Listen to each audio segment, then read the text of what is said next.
Welcome to Prepping for the Studio. If you're a musician or musical artist that wants to learn more about what goes on, how to prepare, or how to make the most out of your studio session, you're in the right place.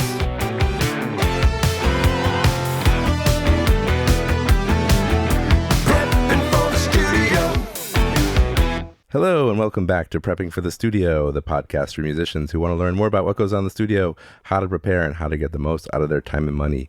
I am Roy Silverstein, and I usually have my co-host Brian Scheuble here with me, but he wasn't able to make it. But I'm not alone because I'm here with my guest today, Richard Carrasco. What's up, Roy? How you doing? Pretty good, man. I'm good, man. Thanks for being here. No problem, man. I happened to be in the area, and Yes. I'll stop by. We coordinated, and I stopped by here. Yes, I appreciate it a lot. And we actually know each other because we were both on another podcast called Working Class Audio. That's right. With Matt Boudreau. I think that's where we first started talking. That's how I became aware of you, and I think you became aware of me. Yes. So shout out to Matt Boudreau of Working Class Audio. Everyone who's interested more in the recording side of things and all that should definitely check out. Yeah. Shout out to Matt. Yes, he's the man. So, the reason why you're here today is because you do stuff with sync licensing. You make music for sync, basically, right? These days, especially this year for sure. Yeah. Full time. Yeah, and that's, not something we've talked too much about on Prepping for the Studio because I don't know much about it. And, it's a little bit adjacent to our usual topics of like, how do you get prepared for the studio? But I think it's useful information that I wanted to get someone on and kind of share some things that someone who actually does it for a living can bring to the table. So thanks for coming on to talk about that. Thank you for having me here. Yeah, we'll talk a little bit about it. We'll give you some basics on it. Yeah. A little bit about yourself, maybe, like where'd you grow up and how'd you get into audio? Well, I'll make it quick. I grew up in Los Angeles. Played in a punk band called Godsnadas. Nice. Toured and played for quite a few years. Got 2 albums off that. It was basically the entire year of DIY, and it was during the time where the internet was already in place. But it's kind of how AI is right now, where no one really knows what's going to happen with the music because of AI. That's how it was around that time. And after 2 albums and everything, long story short, you kind of just got to involve the music. You have a family, this and that, the basic stuff that every person goes through typically. And then eventually I got to a point where I decided to create my own studio. And it started off in my garage, obviously, like everyone else. Nice. Basic stuff. And when the economy was doing pretty well, when it came to the low interest rates that were going around, decided to refi my house and build a real studio, right? Awesome. And during that time, there's a lot of, if you listen to the Matt podcast, you'll hear a lot of the stuff about the issues that I went through for that build. But during that phase of all the issues that I was going through, I started learning a little bit about sync music because I didn't have clients. It was just me by myself. And the whole journey that I had from that time of the construction to now, it all built up to me growing this knowledge of how to be involved in sync, what to do with sync, all the parameters that they have and little small business rules that they have on sync. Yeah. And that to a point now where I'm able to write music and have a kind of like a list or catalog of like agents and supervisors that I know that I could just send them in some libraries. I say, hey, you want this? And it gets to a point now where you're kind of have a little bit of a niche on it. I do mainly rock music, instrumentals. Cool. Instrumentals are a good thing, but I also produce artists that want to be involved in sync as well too. And also just regular songs too, like everyone else, right? Yeah. And that's kind of where I'm at right now. I decided to focus mainly on sync music right now and to build as much of a catalog as I want. My goal right now is 500 songs. Nice. Fully owned songs. Awesome. So for those out there who maybe don't even really know what sync is, can you define it in a quick and easy way? Right. So even when I was playing in LA, sync was still around back then. It's always been around. And basically it's the synchronization of music to film and TV. So a lot of times when you see films, you'll hear music in the background, or a film wants to put a mood into a sad part of the movie. Right. So you hear slow acoustic guitars. So the synchronization in music is it's a big industry right now. I think last I saw it was like $300 million that they're making now this last year. Okay. And it's a growing for new artists and new people to get into. And it's basically trying to build the creativity of the director and the vision that they have and to use music for that. And so it's used for film, TV, ads, commercials, sports, pretty much anything you see on TV. Back in the day, you used to like forward commercials or delete commercials. But now, for example, I watch commercials now because I'm listening to the songs. Gotcha. And even sometimes YouTube have those ads. Right. And a lot of times you're like, oh, I don't want to. But now I listen to them because that's what's being used and played. So that is a mind shift for sure. A mind shift of like having to listen to actual commercials now. Yeah, that's so interesting. It gives you like the mood of the film or TV or ad that they want to give, right? It's very important. I mean, if you take the music out of a film, if you take the music out of the background of a commercial, it doesn't really work anymore. Yeah, and if you have the opportunity to ever do that, try it, and you'll notice that the music for sure makes the moments of that video. It's so crucial. And, you know, what's interesting, the way the music business has evolved, I think it's fair to say that for the average person, it's hard to make any money with your music, unfortunately, on streaming and stuff like that, right? It gets worse every year. Yeah, it's sad. And I'm very grateful that people still come and record because the product is virtually worthless.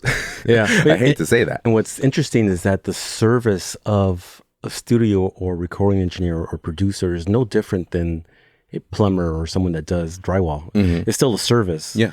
But the music industry is the only industry where people don't want to pay for that for some reason, but they're willing to pay a lot for a plumber and or electrician and stuff. Basically, like we all should be paying a lot more for our Spotify and all the other services, streaming services, because we're all underpaying.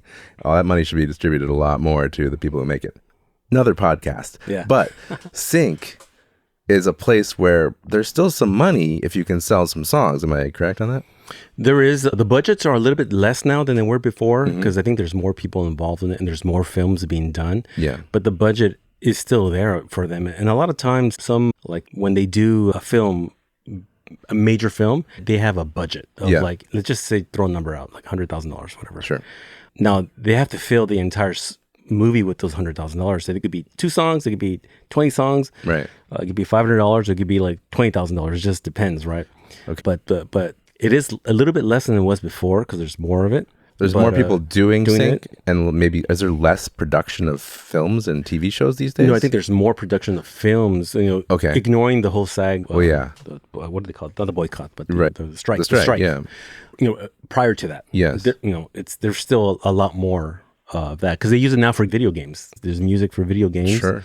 And now there's all those streaming services of like even YouTube and Tubi. They have songs too. So that's another thing. So not only film and TV, but there's also like the streaming services and video games. They all use it. Corporations, they use it for a lot of their training programs too. And some people make a lot of money just off of corporation gigs. It's crazy. Yeah. So, I mean, but, suffice it to say, if you're looking to make some money off of your music, thinking about Sync is a good idea. I would agree with that 100%. If not, that song just sits in your hard drive. It's might as well make money out of it. If you can. So, I mean, what are some of the, I don't know, let's call them general parameters that someone should be maybe thinking about when they're writing for Sync? Like, are there certain genres or are there certain tempos or moods or things that do better than others? Or like, what's the deal with that? I think there are niches for sure. Okay. There is different types of genres that they have for Sync. Some of them sound funny to me. Like, for example, there's one called dramedy. Okay. Which I've never heard of before. But dramedy is if you listen to some of the reality shows or when someone is doing something mischievous or trying to, like hide something, you hear a song in the background that goes something like dun, dun, dun.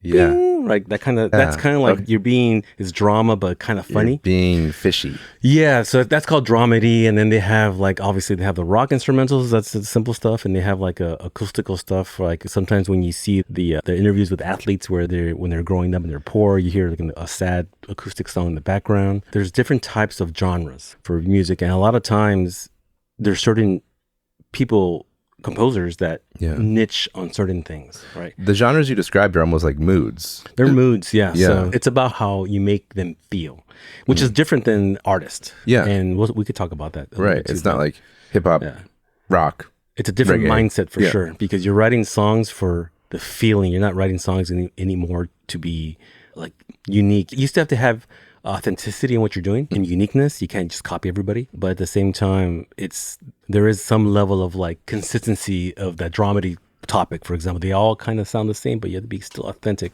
And that's the biggest challenge of trying to do a genre and still be authentic and unique. Yeah. But it still has to sound like that. That's the difficult part. Yeah.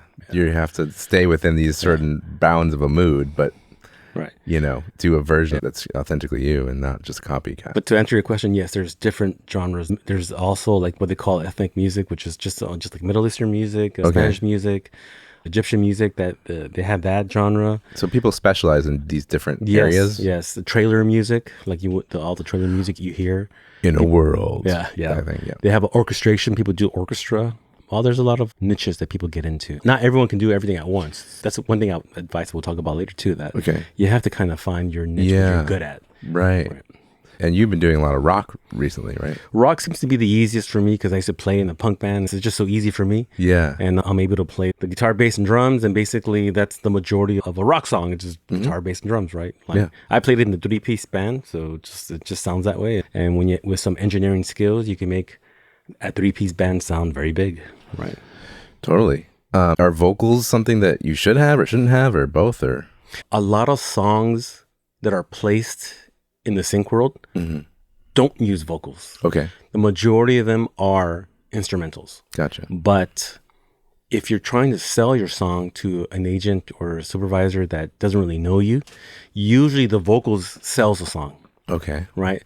And when you create the song and say they do pick it up and they want to use it, they tend to ask you for stems, which is just your drums, bass, guitar, a cappella vocals. Okay. They want the full mix and a light mix sometimes, where if your guitar has like a solo or like a higher register section, they want that off. They just want flat rhythms. They call those like full lights. Okay. Like lights and there's full. So the stemming is a big thing. So even though when you show the song to a supervisor or a library that wants to sign your song, a lot of times the vocals helps you. It helps sell it, but it's not always needed. It's sometimes not even used. Right. Sometimes they're not. They use them, but no, don't get me wrong, they use them, but they tend to use a lot of times just drum and bass, for example. Okay. Yeah. So this is an interesting thing you just brought up of the need to deliver not just a mix, but what you call stems, which we've talked about before on the podcast. The stems, to remind everyone, it's not necessarily all the individual elements. Like on a drum kit, you have, kick, snare, hi-hat, toms. Like stem would be of a drum thing would be more like the full drum kit, or do you need to sometimes break it out into It'd be a little the bit? bust drum. Yeah, all the drums. All the drums, everything that you would do for a drum, that's called, everything that's drums. Yeah. Some libraries will be specific. They'll say separate the percussions. Okay. It could be a separate stem. But typically, generally speaking, the percussions and drums are all in one left-right stem, like bust. Gotcha. One. Yeah. And then there'd be like a bass stem, I guess, and guitars, all the guitars, or sometimes separated a little bit? Or? That's the full and light versions of it. So you would break out the guitar's rhythm, and if there's like solos or anything, that's a separate track. And those are like guitar lights or guitar solo. Gotcha. And we're really picky here, but some libraries don't even ask for that. They just want the song. Okay. So every person you work with, every agent, they'll ask for different things. There's not really a consistency on that I've felt so far. Okay. And how to do it exactly. All I know is that when you set up your template, that you have it set up so that you're able to bounce your stems. Yeah. Okay. So it might be something that you need, basically, is the ability to not just have the mix, but these stems. And then you mentioned an agent or supervisor. Who are these people? How do you get connected with them? What's that all about? In the sync world, it's very relationship based. Okay. Almost 100%. You might get lucky to go to an event and they like your song and you might place it, and it's a nice win. But the majority of it is just relationships. You tend to meet agents through cold calling sometimes. Okay. Sometimes they don't answer back ever. But I would imagine that would not necessarily work. Yeah. But the best thing to do is to find local sync events where you live, or travel to like in major spots like in Los Angeles. So there's like conferences or something like that? Yeah, there's expos and conferences. There's a bunch of them. There's actually, I might send it to you. There's actually, I got a Instagram calendar from January to December of all the syncs in every single month. Oh, nice. And you can probably search it online, but every month there's a sync somewhere. I'll try in to the, include in a the link US. to this thing if you're able to provide it to me. And basically, when you go to these events, you are hanging out with artists, producers, and the agents. And the best place to meet people is either right after their talk that they had. Mm-hmm. All my deals that I've done and all the friendships that I've done has been at the bar. At the bar, you hang out. Everyone hangs out after the expo in the area there, or like the area of the what's it called, the lobby of a hotel. Sure. You know, and I've met very good friends. And the idea is showing face. You get to know people. Mm-hmm. And for me personally, when I was constructing the studio, I wasn't really necessarily able to make, good quality, broadcast quality music Yeah. until the studio was built. But in that, I think I happened to be at the right place at the right time, because in that 1 year that I was building the studio, I was still going to these events and showing my face and talking to them. And it got to a certain point where I never bugged them. I never bugged them to say, hey, here's my song. Yeah. I never did that. I just hung out with them. I became friends with them. Yeah. They bought me drinks. I bought them drinks, and it was just super cool. And then eventually I could have been a little bit more picky, but I don't know, I wasn't. But basically they're the ones that kind of said, hey, some have told me, you've never asked me about, do you have songs? What are you working on? Yeah. And I was like, oh, I'm working on this. And then, send it to me. Yeah. And that's kind of where I would say is the key thing on getting involved in sync music, is like, you have to find a place where they hang out. And a lot of it's those conferences or those expos that they have. And there's a few of them. There's major ones and there's small ones. Mm-hmm. And some are specific to libraries, some are specific to artists, and some are specific to agents. And they're usually all in the same spot. And it's a small community, for sure. I bet it is. Yeah. It's so small that if you burn your bridge, everyone knows about it. Okay. So you got to be careful. Yeah, do be careful. Yeah. And we could talk about stuff that too, what to be careful about. Yeah, we can talk about that. Yeah, sure. Let's talk about it now. Yeah, what should you avoid, or what should you do? What do's and do not? So basically, sync music is an agent or a supervisor or a library. Their entire livelihood is based on, that's their business. Providing music to these agencies. So they kind of suck up songs from different people and then present them to... They pitch them to certain briefs, or they pitch them to certain agencies that want music for a film or whatever, right? Yeah. So it's their reputation. Yeah. So the biggest gotchas of no-nos to do is basically every song you have available to pitch has to be cleared. Okay. Meaning that things like Splice, BeatStars, like these other sites where you pay and they give you the rights to use it. Yeah. Like BeatStars is like that. You pay $30 and keep a beat. Yeah. People rap to it or whatever. Yeah. Like that stuff is a no-no. Okay. For sure. Interesting. And it's mainly a no-no because you bought it for 30, but how many other people bought it for 30? Oh, yeah. Right. So you don't necessarily have what's it called? Intellectual rights to that. Yeah. Right. So it's an intellectual property thing, because even though you bought it for 30, there's a very large probability that on the fine print that you bought it from, it says in there that they still hold intellectual rights to that song because they created it. So they can sell it to someone else. Yeah, so they can sell it to someone else, and they're only giving you the $30 fee so you can use it. Not for your exclusive. Use. It's not exclusive, yeah. Yeah. So usually you do not want to be putting stuff that doesn't belong to you in any of your music that you're pitching to sync. Yeah. And so these loops you get from a program like Splice too. Same thing. Yeah, can use those. Anyone can use the same loops. Yes. Okay, so there's a huge debate about that. Okay. Some people say, yes, you could use it. And the times I've used it, but I've used like a kick. Okay. A hand clap, for example. Okay. But these percussive one-shots, I've heard people say that Shazam picks them out, but other people say, no, that's not true. But basically a safe bet is that if it's a one-shot and it's just like a boom, that's it. Yeah. You're pretty safe because you Okay. can blend that in the song. It's really hard to pick it up. Shazam won't pick that up. It's really hard. But loops are the main one. So if you have anything that has a melody, Right. any like piano, guitar, bass, that's a melody, that's a loop. Yeah. That's what's Oh, yeah. you don't want to use that. Gotcha. And some people have said, oh, use Splice to give you creative ideas, but you still record it yourself. Gotcha. Just don't copy it, right? So that's Yeah. one of the biggest no-nos. The biggest no-nos is that don't use stuff that doesn't belong to you. You create it yourself, right? Makes sense. And that's the beauty of being an engineer and recording, right? Because you get to experiment with synths or keyboards or guitar effects pedals to get these weird sounds. And over time, you will gain your skill with it, of getting these weird sounds. Because what you want to do at the end is that envision the sound in your head and then be able to create it with the tools that you have. Right. And that's the biggest no-no, number one. Right? Okay.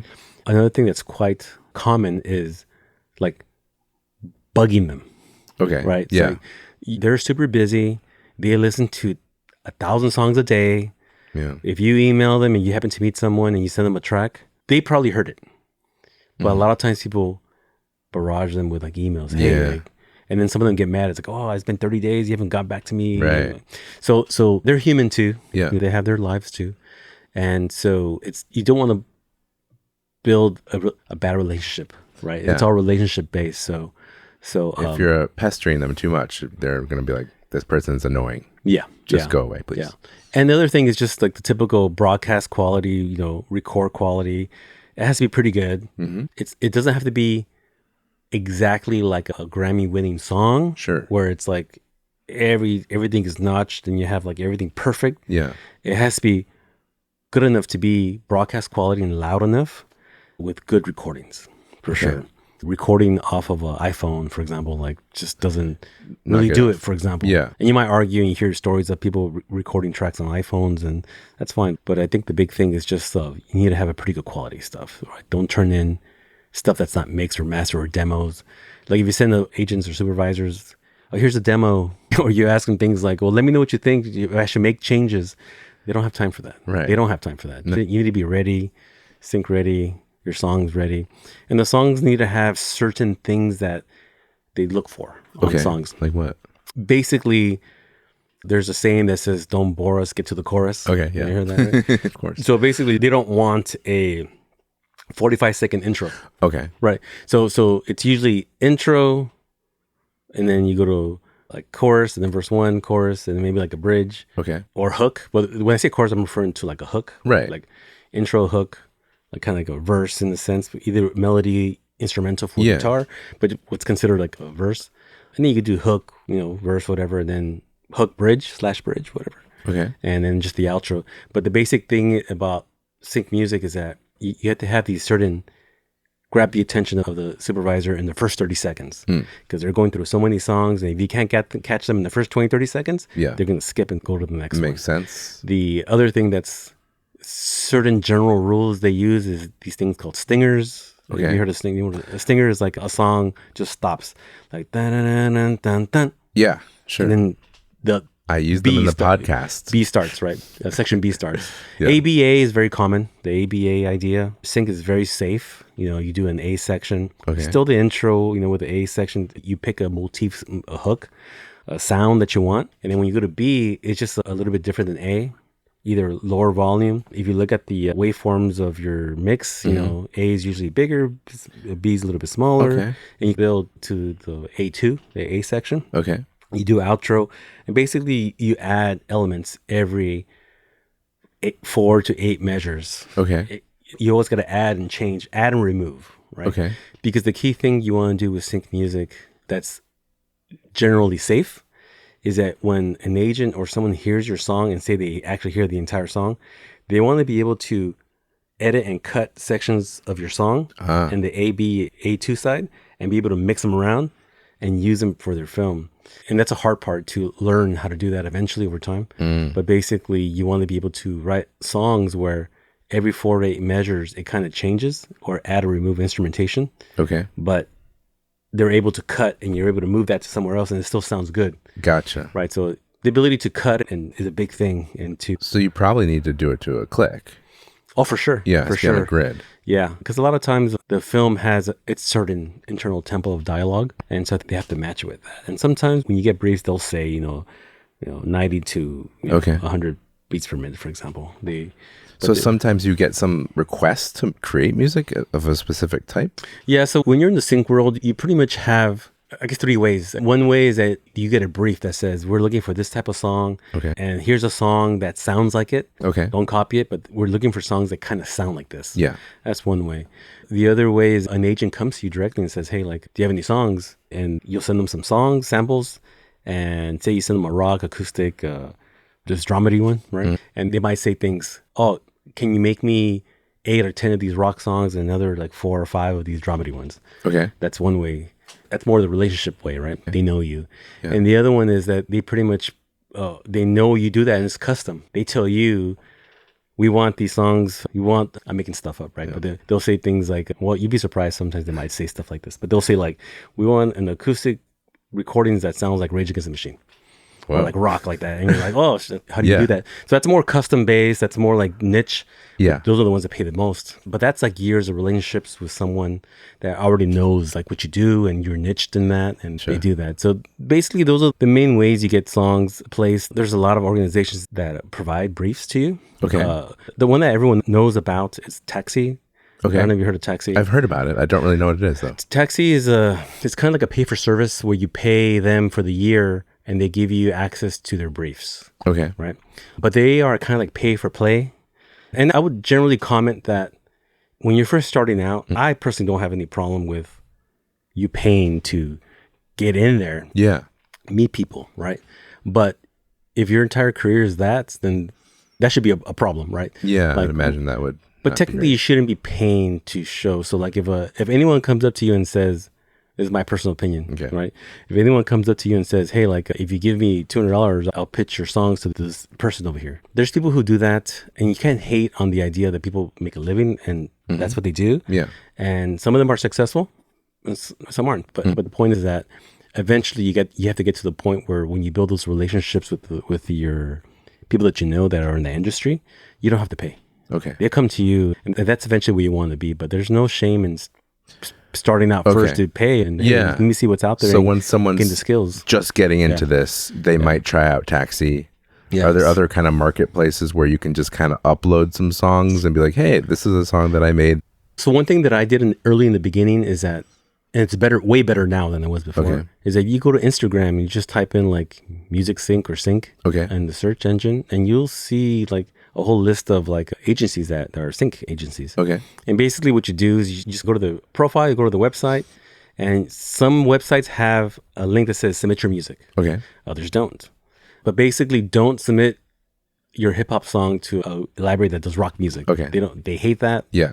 Don't do any of that. Wasting their time. Yeah, just wasting their time. Look for agencies, libraries, supervisors that have that type of music that you do, and try to find them through search engine, Instagram, and hopefully their site allows them to submit. Okay. If not, then you would have to go to these expos and events, sync events, and meet show people your there. face. Yeah. And talk, network, pretty much. Yeah. Old fashioned. Yeah. I've been places where I know somebody and they tell me, hey, let me introduce you to this one person. And they introduce you to other artists, other producers, or even other agents, for example, or supervisors. Now, do you just work with one agent at this point, or do you have multiple agents? There's a few people that I work with. I work with one quite a bit, but they're everywhere. They're not really like, when I say relationship, they're your friends, right? But there's other agencies that are not your friends that they'll still take your music. But it's one of those things that it's just consistency, right? Like you might get lucky and your first year or first few months, you get a big placement or songs on a reality show or whatever. But sometimes you might go on for a year, 2, 4 years and not get nothing. But you're building your catalog. And that's the big thing. The key thing is build the catalog that you own, right? Yeah. And getting all your paperwork is a big thing too. What kind of paperwork are you talking about?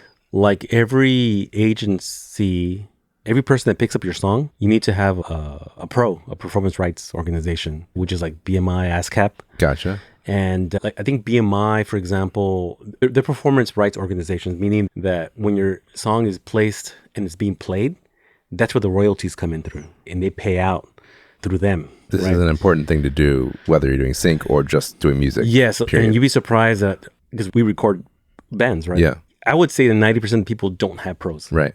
And you will never get paid. Yeah, you're missing out. You get radio play, whatever, Yeah, and a lot of people don't know this, that if you write a song and it's your song, and say you're a local band, if you have a pro and you register it, it's free. If you perform at a club, you go to that pro and you say, I played at this club at this time, and they actually pay you. Whoa. A lot of people don't know that. I didn't even know that. Yeah. Yeah, because it's your song, you composed it, and you registered it as the 100% writer of that song. And then if you play at any local show, any bistro or any like restaurant, you go in there and there's a section that says, I can't remember exactly what it says, but it says performance or something like that. Okay. And you click on it and you put in, it asks for your name, where you played, the address you played, and I think it asks for the set list you had. Okay. And enter. Wow. And then it doesn't pay you hundreds of dollars. It gives you maybe cents. Right. But the point is that it still pays you, right? Yes. So the pro is the rider share, right? Okay. And then BMI stands for, I think, broadcast music. I can't remember exactly what it stands for. But every song you create usually has two. When you create it by yourself at your house, it's usually composition and master. Okay. Right? So the songwriter, you're a songwriter. Okay. It's 100% or 50% depending on which pro you use. Okay. And the master, which is the actual like recording, which is where the publishing comes in. And so whenever you go to a sync agent and they want to pick up your song, every agency has every supervisor has different deals. Like, for example, and I'm generalizing, right? Okay. But for example, like a supervisor, for example, or an agent, they'll let you keep all your writer share and your publishing share. Okay. But they might take a 30% cut out of the sync fee. Okay. This is how they make their money. That's how they make their money. So their job is to pitch your songs. And those people would only get your song if they feel that they can make money off of it. Right. Certain libraries, for example, generally speaking, they take 100% of the publishing and you keep 100% of the composition. Okay. And that's a typical record deal. Like any band that signs to a record deal, the label usually always gets 100% because they need to sell the song. The recording. And you don't get any necessarily money off the publishing because when it gets placed, the royalties of the performance rights organization will pays you out on the composition side. So there's certain deals like that, right? So the pro is a big thing for sure. Okay. You need to have that. And typically like the BMI, you're able to use that same number for your composition. Okay. And there's also publishing, right? Okay. But I still recommend every person that's going to start writing music, still create your own publishing company. Oh, make your own company. So like, for example, I'm BMI. I have my BMI, they call it IPI number, which is a number that's associated to you. So whenever a song gets placed or gets picked up by agency or a library and they play that song in the film or whatever, it's the metadata that's on your song, which is all your information, contact information, all the pro and publishing numbers and everything, that gets tagged to that. So that whenever they play it, that's how the pros find out that song was played through that number. And so that number you apply. And I believe, if my memory serves me correct, I think if you get the composition, it's free. Okay. I think it's free. But if they do charge, it's like maybe like $50 or $70 for the entire life of the song. Okay. And life of your account. Okay. And the publishing is probably more. I think it's 150, 130, 170. But it's a publishing. So you create your own publishing on the same website, the Pro, the BMI or ASCAP. Okay. But basically, when someone comes to you and says, hey, like I want to use your song for these things, they'll ask you for your composition IPI number and they'll ask you for your publishing IPI number. Gotcha. And if it's a library, for example, that I said earlier that they take your publishing, they usually take your song and they register it. And they put your composer's IPI number and they put their publishing IPI number. Okay. Right. So they own the master of that or the publishing of that. So the pro is a big thing. A lot of people don't have that. And the paperwork is a key thing. Taxes too. Be able to learn how to do that. Get your EIN number. Yeah. Right. It's like and that's free too. Sort of like a social security number, but for your business. For your publishing company, your business, right? Yeah. Checking accounts, that's a big thing because when they pay out, you don't want them to pay to your personal checking account. At least you try not to because that causes problems in the future when it comes to taxes. But if you create your own business with your own business account, and that's the publishing company, for example, then all that bank information is what you put into your pro, and that's how they pays out. And whenever you do deals with agencies or supervisors, they want that information too. That's how they pay you out. So, gotcha. Yeah. So you need to have all your ducks in a row. Yes, I know we're talking a lot because there's a lot, but it sounds like important things if you actually want to make money. Yeah. And that's nothing with music yet. Yeah. That's nothing really. Yeah. And now, a word from our sponsor. Rarefied Recording. Oh, that's me. I would be remiss if I didn't mention my studio, Rarefied Recording, and the services I offer there. The studio itself was built from the ground up, from the masterful plans of Mr. Wes Lachaud, so it sounds fantastic both in the control room and the live room. A 32-channel Neve Genesis console holds center court and is complemented by a wide array of outboard gear, instruments, and microphones. Your music will be in good company. If you live in the San Diego area, just head on over to rarefiedrecording.com to learn more and book a tour. You can also hear examples of my tracking and mixing work. If you aren't lucky enough to live in San Diego, let me be the first to suggest the idea of a destination recording experience. San Diego is BBB approved. The Better Business Bureau? No, beaches, burritos, and beer. Even if you're not a beach person, who's to complain with temperatures that are very often in the 70s? Even the winter months are averaging in the mid-60s. And being relatively dry, rain is unlikely to get in your way. The studio is very centrally located, and you can get to just about anywhere in the area in 15 to 20 minutes. Even Mexico. And while burritos are technically not a food you find in Mexico itself, San Diego has taken the concept to blissful culinary heights. You can't go hardly 100 yards here without running into a little taco shop that will be 10 times better than whatever options you have in your town. If Mexican isn't your thing, no worries. There are tons of great restaurants in the area, including a barbecue place 3 blocks away that rivals anything I've tried in Texas. And adjacent to it is one of over 150 craft breweries in San Diego. If you love beer, we gotcha. The West Coast IPA style is a specialty here, but we've got brewers doing all kinds of beers, and several have tasting rooms in walking distance. Did I mention that accommodations are available? So head on over to rarefiedrecording.com and reach out for a quote today. That's RAREFIED recording.com. And now back to the episode. Well, I wanted to ask you about, how much one might spend per song, if because we talk about, of course, on this podcast, working with studios. Right.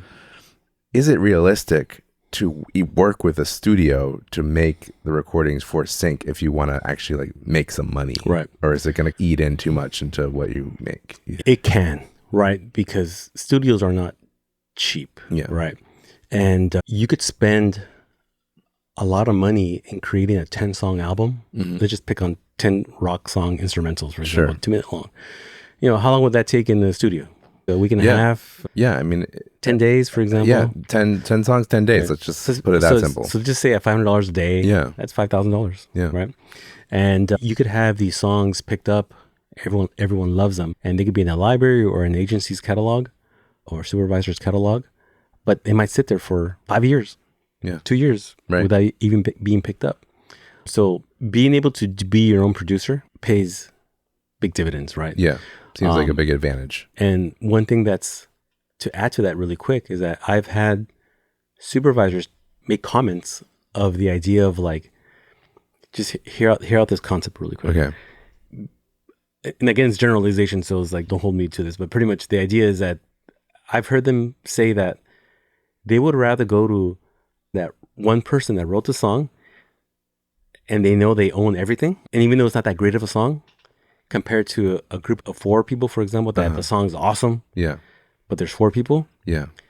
they tend to want to go to the one person that did everything or has 100% ownership of that entire song. Right. Or because once you start adding more people, it's a more risk for them because they don't know if they know, and that's where the relationship comes in. Because if they know that you record your own stuff, you do all your stuff yourself, you don't use samples. Yeah. They rather use you because that's safe. Yeah. They're not going to have someone knocking on their door and be like, hey, that song you used in the movie, you owe me $10,000 or something crazy. So your song does not have to be the greatest song in the world. Some other group can have the best song. It's kind of risky for them sometimes. So unless they have a relationship with them already, that's when you lose. Or can you mitigate some of that risk? Let's say you're an artist who's making songs for sync and you are using a studio for at least part of what you're doing. Can you have a work for hire agreement signed? So I was going to say that because the next step is to still pay musicians, studio owners, or engineers, but that would have to be a work for hire. Yeah. And sometimes I've heard stories of, for example, a singer that can't play an instrument. They tend to go to a producer that has contacts to musicians. Yeah. And then when they start playing and write this entire song, I've seen in events where they're showcasing the song and the agent, whoever's there says, oh, can you send me this track? They usually say, sometimes I've heard people, their entire deal loses at that moment because they're like, well, it's the producers, and since I didn't pay him, he owns the master. And they start doing it. And they said, did you play the instrument? I said, no, we hired some people. He goes, do you have work for hire forms? And well, I don't know if he has them or not. And then that's when they're like, oh, done. I don't want to deal with this anymore. So if you're gonna use studios, you better get a good work for hire agreement signed and have all that paperwork. I have all the paperwork. Whenever you have other co-writers, if you didn't play the instrumentation, they want to see some might not ask, but it should be a rule of thumb that get your paperwork in order. Yeah. If you have your taxes, your work for hires, your pros, you have all that set up, Yeah. you have a better chance at it, right? Even though your songs might not be that great, Gotcha. right? If you have great songs and you have all that, it's like you're in a very good spot. It does not promise you still anything. Yeah. But I mean, but you're in a very good position. if you make 1,000 songs, how many might get picked up, generally speaking? Any idea, or is it totally random? It's random. There was a song in Stranger Things that came out just maybe 2 years ago. I can't remember the person's name anymore, but they had a song that they made in the 80s that didn't do anything. Oh, yeah. And do you remember the person's name? Oh, yeah. Yeah, it's Kate Bush. Yeah. There you go. So you could have songs, and I've known people who had songs 10 years ago that didn't do anything. And then, boom, they get a big hit on one. Yeah. So there's not really a number, but over time, I have asked some of the people that I know they do this for full time for a living, and they make pretty good living off of it. Yeah. They've made a general comment, and they say like, basically when you hit about 500 songs of your own catalog music, you'll start seeing some pretty decent, pretty good stuff, but not enough to live off of, but it's pretty good stuff. Okay. And once you start hitting about like 1,000, you start kind of seeing a pretty good impact if you have your proper relationships, right? Okay. And usually when they start hitting like 3,000 to 5,000 songs in their catalog that they own, and these are people who've been doing this for like 30, 20, 30, 40 years. Right? Yeah, it takes a while to do that many songs. Yeah. If you do one song a week, it's only 50, Yeah. 52 a year. But they say around the 4,000 is when you could probably make a living off of it pretty well. Okay. Well. Others have done it with less. Obviously, Yes. I mean, I'm generalizing, obviously. Of course, yeah. They said generally, like, you won't see really anything until like 100, 500 songs. Like, Okay. really major stuff, right? Right. So you gotta be busy. You gotta be writing songs. You gotta be recording them. And it would seem like working with a studio would be tough because of the cost of working with a studio. Yes. But maybe there's if you can get an arrangement going with a studio, maybe you only just do something with the studio, not the whole thing. Maybe there's some. So I search for artists sometimes, and I work with certain people, musicians that are good at certain things. Like I know a few people that do piano, percussions, but basically a lot of things that I do a lot is that if I want to work with someone and I like what they do, I will front the studio costs and we just go halfers. Okay. So I provide everything. I play songs too. I play guitar and everything else too. We all co-write together into a song, and sometimes it's just two of us, sometimes it's three, sometimes it's four. But that's a choice the person has to make, right? Yeah. So for me, I make that choice because I figure that if I work with these very good musicians, we could probably bust out 4 to 5 songs, 6 songs, and like maybe at least 2 or 3 in the weekend or a Saturday sometimes. Sure. But that's one thing you need to find your crew. Gotcha. Find the people that are willing to work with you and just write, because one thing for me, for example, and just my experience, the songs that I don't like, people like. And the ones that I like, people don't like. So funny. So you just got to write. And for sync, you write for themes, right? So for example, if you're going to write like a rock anthem song that you hear in sports music, sure, like this anthem rock, don't write one, you write 5, 10 of them. You told me that you were doing albums. You do albums. And I was like, albums? This is sync. But this is what you're saying. They're themed albums. Okay. Right? Yeah. And in our conversation about that too, you had mentioned like it was important to kind of have a certain consistency in the sound between the songs. Yeah. So if you're writing a sad, acoustic song because you vision your song during someone talking about their house burning down or whatever on TV, right? Then you would have to write technically 8 to 10 of them. Okay.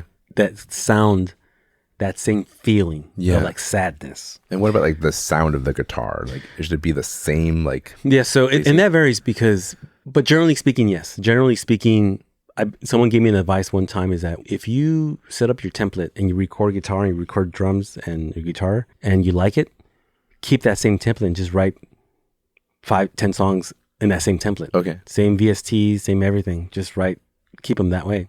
And that's mainly a lot for library work. Okay. Right. But that's a general rule to like have the same feelings, because when someone or a corporation or whoever wants to they hear a song and say, oh, I like the song. They usually always say, is there any more? Yeah. And then if you have an album of these 10 songs, for example, then they have a choice and they'll probably pick up the entire album. Oh, wow. Right. Sometimes just one song, but that's an advice that I got from some of those people in that industry. Okay. You know, if you're going to do library work, for example, it's good to have themed albums that have the same look and feel. Okay. Right. Yeah, between each song. Yeah, when you're an artist and you work with sync agents and supervisors, a lot of times they like artists and they're a song and they use it for film, right? You don't need to write 10 of the same songs because you're an artist. Okay. They're artist songs. There you can be a little more songs. individual per song in terms of the sounds of things. And more authentic, more unique. Yeah. The industry is really hard because they want you to sound like someone, Okay. but they still want you to be authentic and unique. Interesting. So it is a challenge because Yeah. sometimes they'll send you a brief or information and say, hey, we want these songs to sound like an Olivia Rodrigo song or whatever, right? And she has a specific way she sings and the way Right. the song is. But if you copy that, they don't want that. Okay. They want it to sound like it. And But still not be that. Yeah, so the easiest way to put it that someone told me is that if that Olivia Rodrigo song was in the Spotify playlist, your song should fit in that playlist. Okay. So that's probably the easiest way to put it. That is a challenge to do. But Sounds like it. yeah. It's a fine line between Yeah. too much like the thing that you're referencing Right. and not enough. It just has to be similar. Yeah. Right, similar. What I've always thought when generative AI started to happen, I was like, uh-oh, sync is dead. Because like the people who are making these films and TV ads and whatever I just thought like, oh, they're just going to go to generative AI and type in a few things and out comes a song that works Yeah. perfectly with the thing. But in our conversation we had some other time, you said, actually, no. This generative AI thing is not what they're looking for. They don't want any of that. Yeah. Is that true? So it's true from what I know, from what I've heard on these expos and these conferences that I've been to. They do have panels of like lawyers and people who are fully in that industry, and people have asked them, or sometimes the topic is about AI. Yeah. And I'm just going to spew what I've heard from them. They pretty much said that they have an issue with that now, that it is pretty good and you can do music with, but the problem that they're having is that one of the topics of the SAG strike was the idea of using, this is what I heard, that they'll pay someone work for hire to say these words in your studio, and that company or corporation or whoever takes your audio and creates an AI model of you, and they don't have to pay you anymore. They make commercials with your voice. Yeah. And they weren't paying them for all the other stuff they did just for that one work for hire. Right. So the SAG, the union was upset about that, right? Yeah. So Rightfully so, I believe. So basically it applies to Sync too, because basically if you go into a program and it creates a song for you, even though the algorithm might be random, you still don't know who really wrote it. So it becomes this like weird loophole where this limbo thing where if it does get put in the film, or that's like a major film, and say it wins an Academy Award or like Oscar or whatever, and they find out later that song is AI, there's some agencies that don't care, and there's some that do, but the majority of the people don't accept songs that are generated from AI because they can't, there's no confidence. It's pretty much a confidence factor. Okay. They can't be confident that you created it. And would you say that so far these agents and stuff like that aren't being bypassed by the film companies or the TV ad companies, and just because that's what I thought might happen is they're just going to bypass the whole system that exists right now with the agents kind of feeding them songs and just being like, we're just going to use generative AI. So that's kind of what I was saying, what the main purpose, one of the topics of the strike was about. That's what they were doing. Okay.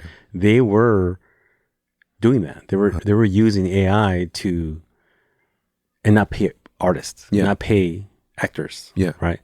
And so that's what the whole strike, that was, well, not the whole strike, that was one of the topics of many things they had issues with. But they've been working on, there's an organization called Production Music Association, PMA. Okay. Which I highly recommend for any engineer who gets involved in that. I go to that every year. They have it like in October, November timeframe. PMA. Okay. Production Music Association. Okay. And they have an event called the Production Music Conference. Okay. And it's usually in November, October timeframe in Los Angeles. Okay. And they are a nonprofit organization that focuses a lot on the saving production and artists, and they have lawyers and they have panels and they talk about this all the time. Okay. And they are spearheading a lot of the rights for artists and payout through copyright and the pros. In Spotify, they deal with all that stuff. And you pay, it's a yearly fee to be part of a membership, but you can still pay to go to the events.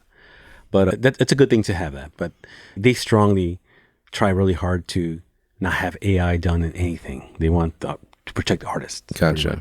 I wonder also if there's some concern about, these AIs were trained on material, right? And that's a current lawsuit that's happening between the big labels and these companies like Suno and I forget the other ones. That, hey, you never paid us to train your AI on all this recorded material.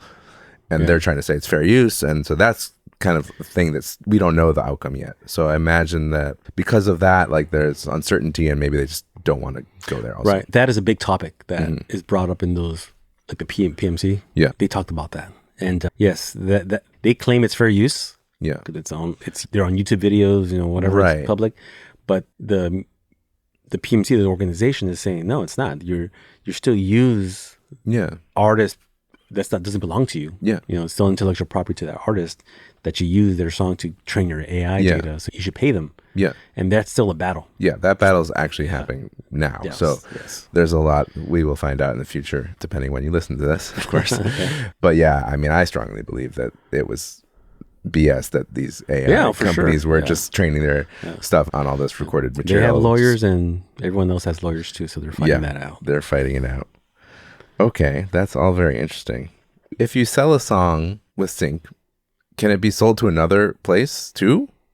Another outlet? Or no, it's like exclusive? Yeah, so in sync, there's so much to it, but in sync there's things called exclusive, non-exclusives. Okay. Those are deals you can make depending on who you're working with, right? Some, like for example, libraries, some are exclusive, some are not exclusive. I'll give you an example. Sometimes you might have a song that might get picked up for a car commercial, okay, for example. Sometimes on the deal you make or the contract, it'll say, for example, you can't use the song for anything else for a year for whatever reason. Okay, commercial a time frame. So it's exclusive to that and that's it. But some of them say, they're kind of like non-exclusive where they'll say things, they'll have wordiness. They'll say like, you can't use the song for any car manufacturer, but you're free to use it for a clothing line. Okay. And this is case by case, depending on the deals you have with people and how big the agency is, right? Yeah. Let's pick on the 10-song album. Like, say it gets picked up by a library that they own 100% of the publishing. They get sell that to other agencies and other agencies, but you still keep 100% of your composition through your pro. Yeah. So they have the ability to sell it. So it's like very similar to a record label. Okay. But sometimes when you have a song that's all yours, everything's 100% you, and you go through like a supervisor, and they pay you that sync fee to license your song for a year, that song, depending on if it's exclusive or non-exclusive, say it's not, you can still, once that contract's over, that deal is over, you can move that song to someone else can use it. Someone else can use it. And in libraries, they could use it multiple times sometimes. One song can be used in different commercials, different things it just depends on the deal you have. Yeah. Yeah. And that's also very hard to learn. And that's just experience. You just have to experience those deals. So you signed some sort of deal with an agency or a supervisor. Yeah. We didn't really talk about the difference between agency and a supervisor. What is the difference? I think like, for example, like a library is like a record label, right? They take your publishing and they just mass produce and sell. They collect a lot of songs. Yeah. They have 5,000 songs in their library, 10,000 songs. And they're just a huge library that people go in there and pick songs and they use it for their stuff. Okay. They don't ask you permission because they own the publishing. Okay. You get paid out in royalties. Okay. Through your pro. The supervisors, again, I'm generalizing, right? But a supervisor might be like a person that does hip hop. Okay. And they have like or Latin music, right? Okay. So they're kind of known for that and they build a library based off of that. And those are the ones that kind of take, generally speaking, a cut fee. And you would still own composition and publishing on some of those deals. And an agent it's kind of like a person that's kind of like in the middle.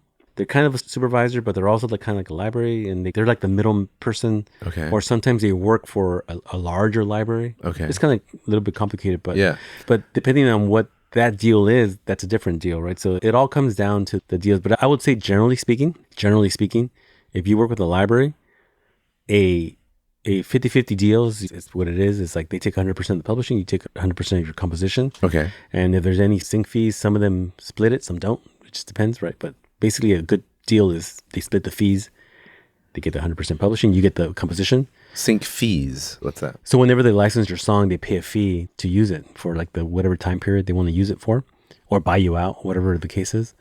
And so that fee is what they pay you for. So for say it's $1,000, whatever. Okay. Well, this is what someone's paying to use the song. To license the song. Okay. Yeah. So they get 500, you get 500 because the split fee, the sync fee is split, right? Okay. But then every time this thing plays on the air, then you maybe get something. You get royalties from your composition. I understand. But then the publisher gets mechanical royalties for the replication of the song, stream song, whatever. Okay. So everyone makes money. Yeah. Now, generally speaking, a composer makes more money than publishing. Okay. Generally speaking, but publishers make way more money because they have like 5,000 to 10,000 songs, right? Oh yeah. And you only have like say 10 or 20 or whatever, right? So publishing is the game. Publishing is the game, but it is a lot of work. There's teams of people that are involved in it. It's a lot of work. Yeah, I would imagine. Okay, so I kind of understand a little more. There's these library companies that are collecting all these songs. That's one type of situation you're dealing with. And they'll have different varieties. Yeah. Bunch of genres. Different kinds of genres or styles or moods or whatever. Yeah. And then there's these agents that are / supervisors that are kind of like more niched. Yeah, and they'll kind of interface. Like in a film, isn't there like a music director or something? I don't know what the right term is. Like there's someone that's sort of in charge of picking songs, and it could be music supervisors are usually it. Like when you see the credits, there's actually an organization called the Guild of Music Supervisors, GMS, that's also in Los Angeles, and they have events too. If you want to ever meet them, they have events every year. You'll see the music supervisor on the credits sometimes. Right? Okay. And they're the ones that pick the songs for that movie. So they might be someone that you start a relationship with. Right.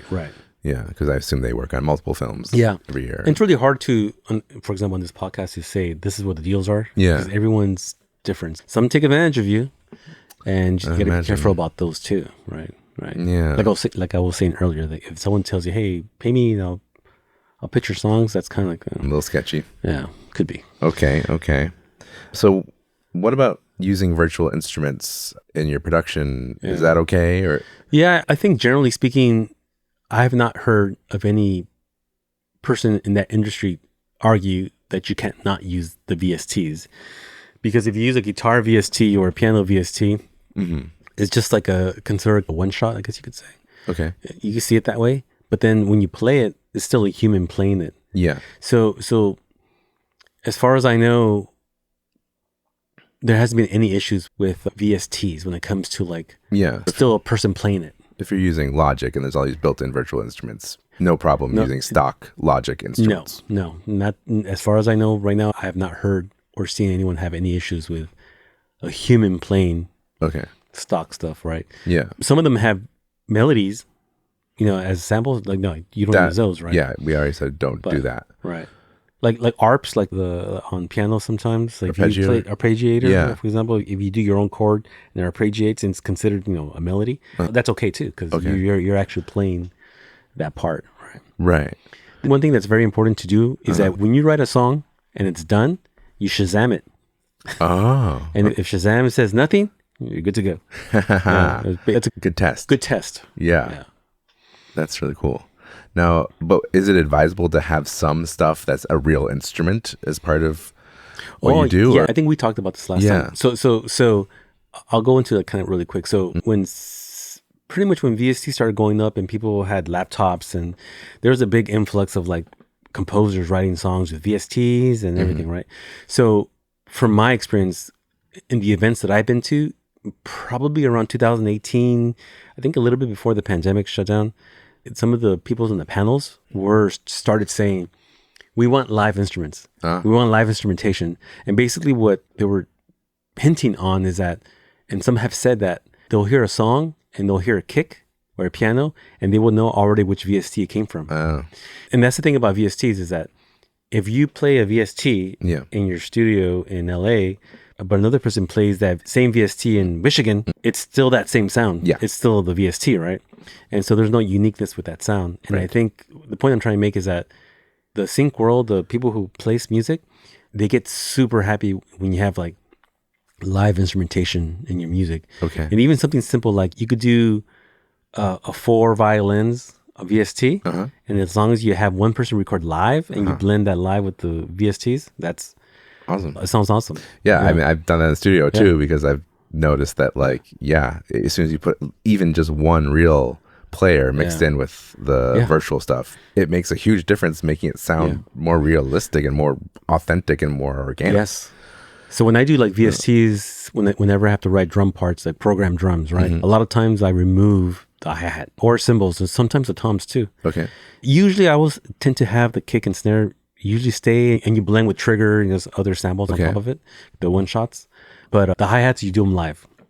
Toms live. And as long as you put those live elements, percussions, I don't use the keyboard hi-hats or sample hi-hats. I play real hi-hats. And basically what I'm trying to say is that the supervisors now, and the people who are in that world, they're saying that they're able to pinpoint VSTs now because they listen to music every day. Yeah, I'm not surprised. Yeah. If you listen to that many tracks, you'd start to notice, that sounds exactly like what's up. That's native instruments. Yeah. The keyboard or the piano. Right. Yeah. I can see, Our guitars, obviously amps and stuff like that are, virtual amps, but like a fully synthesized guitar, I've never heard a good one. Are there some good ones out there? Is that a thing? Yeah. So there are good ones, and there's pretty decent ones that are free. Oh, really? Okay. So it's changed since I've last heard some of these. They were pretty bad before. Yeah. But, this is obviously not a pitching podcast, but I use ones called Neural DSP. I don't know if you heard of that company. Yeah. They're from I think from Europe or somewhere. That's the only one that I've played with. I have an old 5150, an original 5150. So are you talking about guitar amps or the full... The VSTs. Like making the incomplete sound. That's what I'm asking about is I've noticed like anytime I've had a synthesizer with a guitar sound on it, you push the key for a guitar sound, it never sounds anything like a guitar. Yeah. Okay. Yes. So it's like Native Instruments has like guitar. Yeah. Or any of those Spanish guitar. And I'm just curious. It doesn't sound like a guitar. Yeah. Yeah. I think Native Instruments has one that's an acoustic. I think it's called nylon pick or a strumming. Yeah. I've used those. Okay. But I use them in the background. Okay. And they're like buried in the back. Okay. But whenever the song has an acoustic guitar, I don't use them. I use a real acoustic. Right. So having pads like in the background, like an acoustic guitar that's in the back, that's not the main focus. You could use VSTs and stuff like that. But typically a solo guitar or distorted guitar on the keyboard. Yeah, played on a keyboard. Yeah, they don't sound like real. Okay. Yeah. I was just curious. I thought you were referring to about VSTs. Yeah, the amplifier stuff has gotten really good. Yeah. And so I know that, but I've just never experienced a keyboard with a guitar sound that actually sounded anything. I haven't either. No. It's weird because it's like some of the strings and stuff like that are pretty good. Yeah. But not really guitars. I don't know, and I can't answer about why. Yeah. I have no idea why, but they don't. Yeah. Well, if you're a guitar player, then they don't. Yeah. To me, they don't. Right. But someone that doesn't play guitar might say, this sounds pretty good. Right. It might be passable. Yeah. I don't know. Cool, man. Yeah. I mean, do you have any other closing thoughts about people who want to get into sync and things they might be wanting to keep top of mind? So whenever anyone asks me about it, it's the thing that I always kind of make sure that they kind of understand is that it's a long game. It's a marathon, right? You might get some wins here and there, and you might think you're the greatest thing in the world, but the world will make you humble and throw you back down and not get anything for months. Yeah. Sync is not the best business to get into when you have no like kind of steady income, or because it doesn't pay out until later. Gotcha. Right? And you can write songs and it will never get picked up. Yeah. So if you're a musician, you're touring, you're playing, or you have a job and you do this on the side, it's perfect because you have something to sustain you. Yeah. But I always tell everybody, it's the long game. You have to do this because you like doing it. Right. You love it. It's a skill set you already have. Yeah. You're already writing songs. You love talking to people. You like making friends. Yeah. Because it's a long game, and just be consistent, right?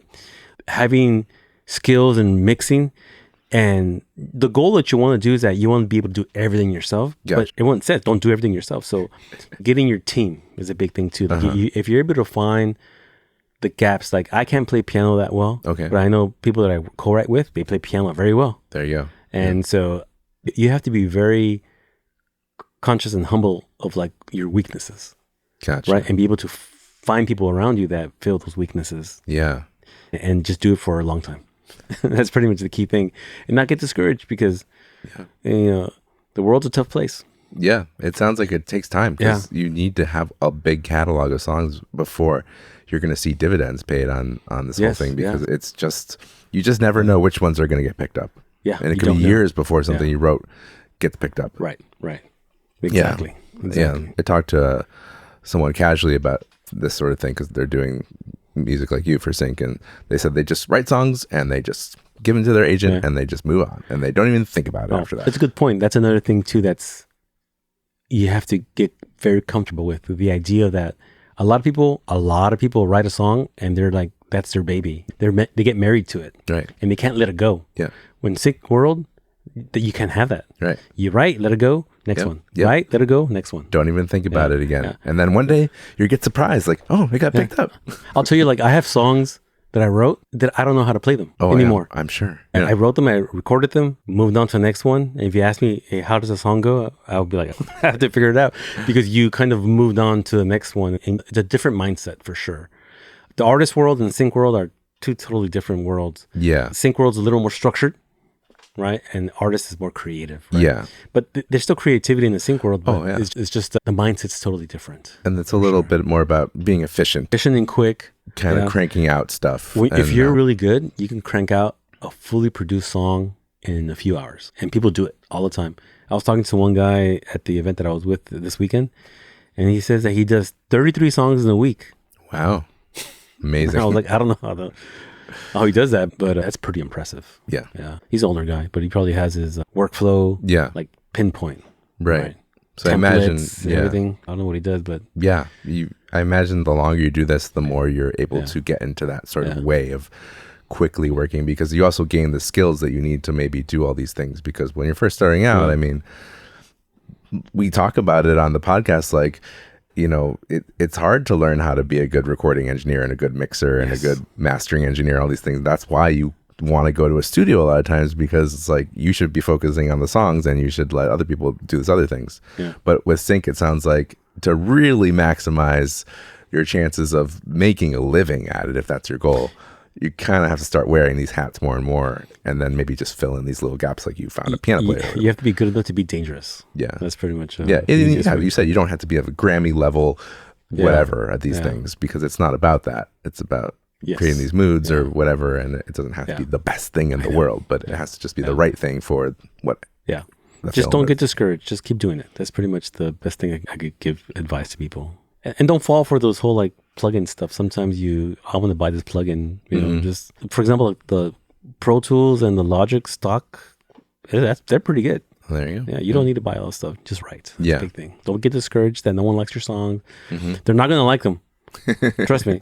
The first songs you're going to make, they're not going to fit within their sync world. Yeah. They don't, because you don't know the world. You got to keep like listening to commercials. Listen to all that stuff, which is the stuff that we tend to try to ignore, but now you have to. And try to pick one or two niches. That makes sense. That's what I tell everybody. Awesome, Richard. Thanks for coming on the podcast. If people want to get in touch with you, what's the best way?